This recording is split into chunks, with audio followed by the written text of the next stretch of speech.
No ar, Minuto da Unicidade, com o pastor Tony de Souza.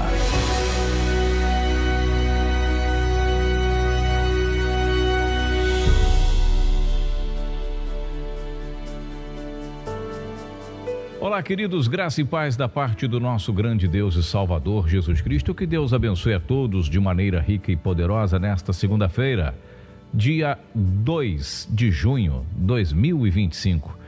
Até aqui nos ajudou o Senhor, é um prazer ter você por aqui, no Minuto da Unicidade no YouTube, no WhatsApp, você que ouve também pela rádio Betel 98.7. Estamos aqui falando para a região da Barra, Recreio, Jacarepaguá, e aos irmãos que acompanham a gente pela internet em qualquer parte do Brasil ou do mundo. Sejam muito bem-vindos.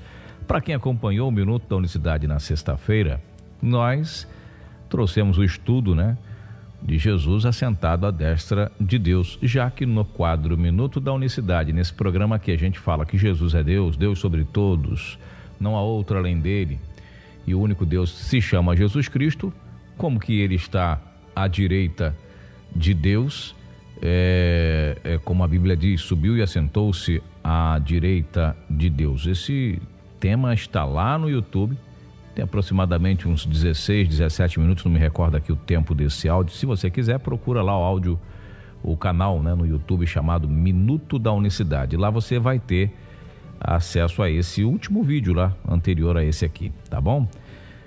E eu dizia na sexta-feira, eu comecei o texto que eu usei de base e ficou algo para que a gente pudesse comentar hoje, que está lá no livro dos Romanos, capítulo 8, aos Romanos, capítulo 8, livro dos Romanos não, aos Romanos, os irmãos romanos, Muito bem, no capítulo 8, verso 34, foi o texto base. Eu poderia ter citado outro, mas eu fiz já intencionalmente no intuito de trazer também essa outra reflexão importante, porque o texto diz: quem é que condena? Pois é Cristo quem morreu, ou antes quem ressuscitou dentre os mortos, o qual está à direita de Deus e que também intercede por nós.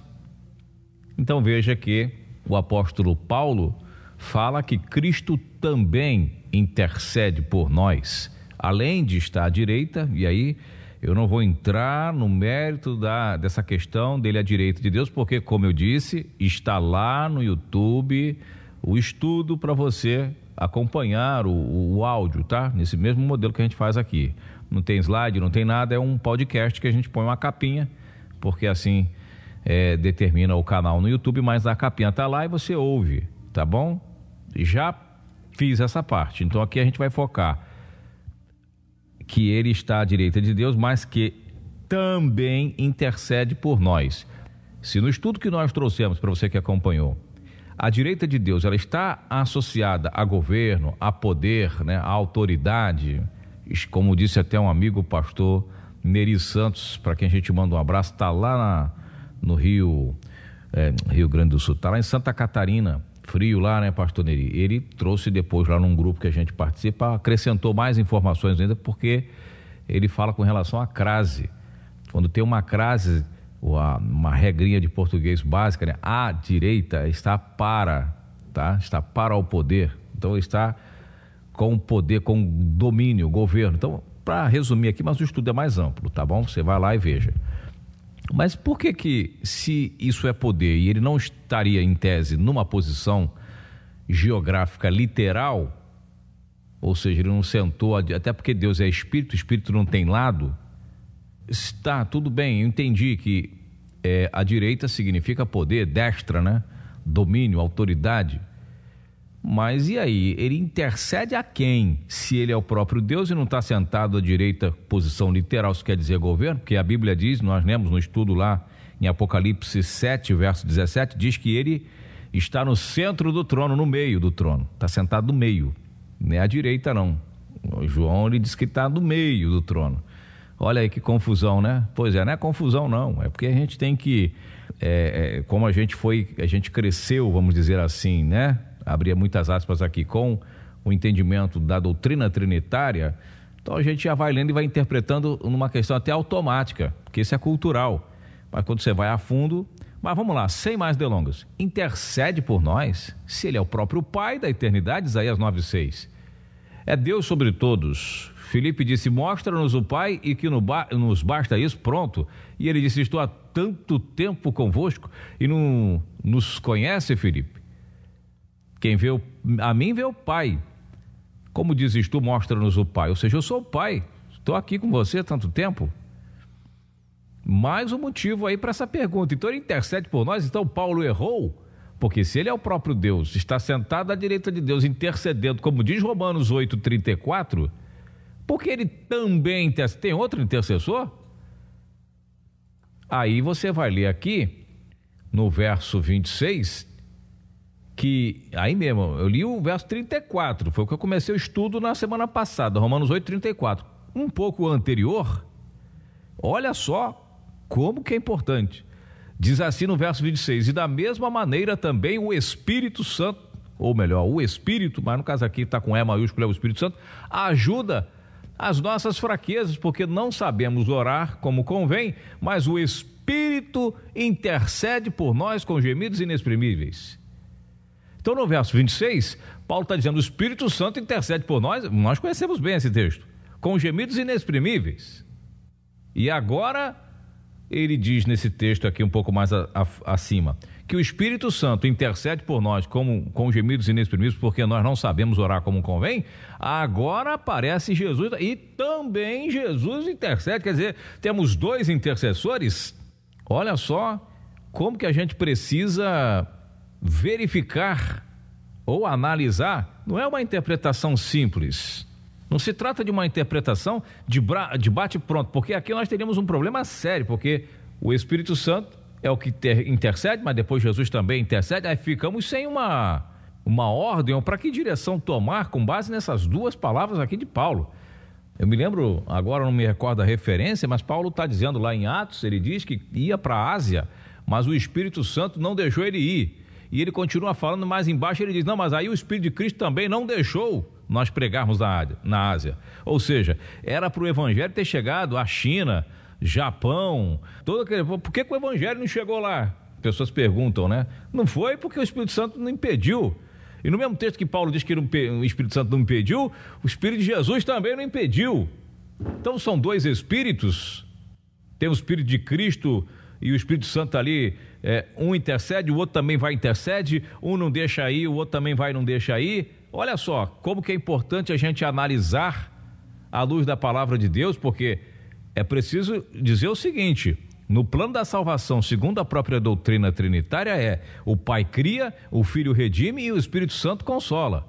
O próprio vídeo que tem lá no canal Tony de Souza lá, se você for dar uma olhadinha, tem um canal de um bispo lá que ele bota 3 cadeiras dizendo que tem 2 lá no céu, o Pai e o Filho, mas a cadeira que está vazia é porque o Espírito Santo está na terra fazendo a obra. Mas, segundo os relatos de Paulo, não é só o Espírito Santo que está na terra fazendo a obra, Jesus também está por aqui, não está lá em cima.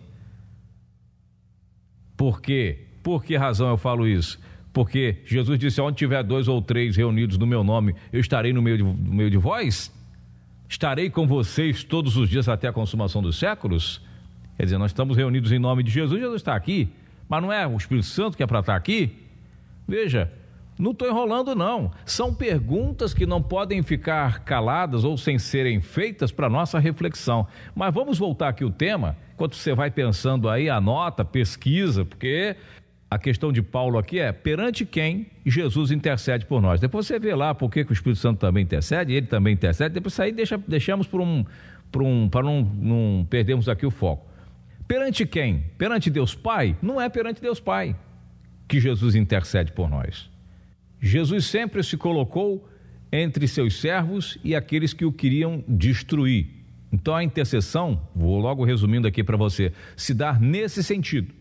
Eu vou explicar com algumas passagens. Eu vou ler uma aqui, ó.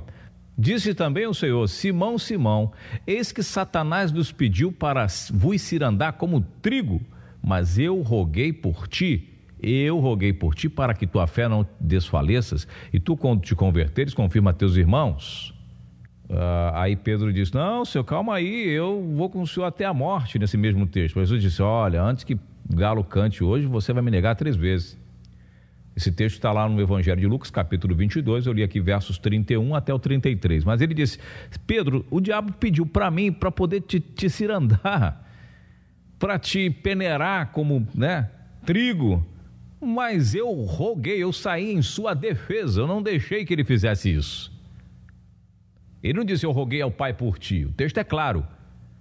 Eu defendi você, não permiti que ele fizesse isso. Então, olha só, olha aí do que Deus está falando. Então, quando você lê o livro de Jó, eu vou encurtar aqui, vai lá para o capítulo 1, está lá escrito, a partir do verso 6, um certo dia os filhos de Deus vieram se apresentar perante o Senhor, veio também Satanás, e Jesus começou, Deus, que é o próprio Cristo, começou a fazer propaganda, está vendo lá meu servo Jó? Lê o texto lá, Jó capítulo 1.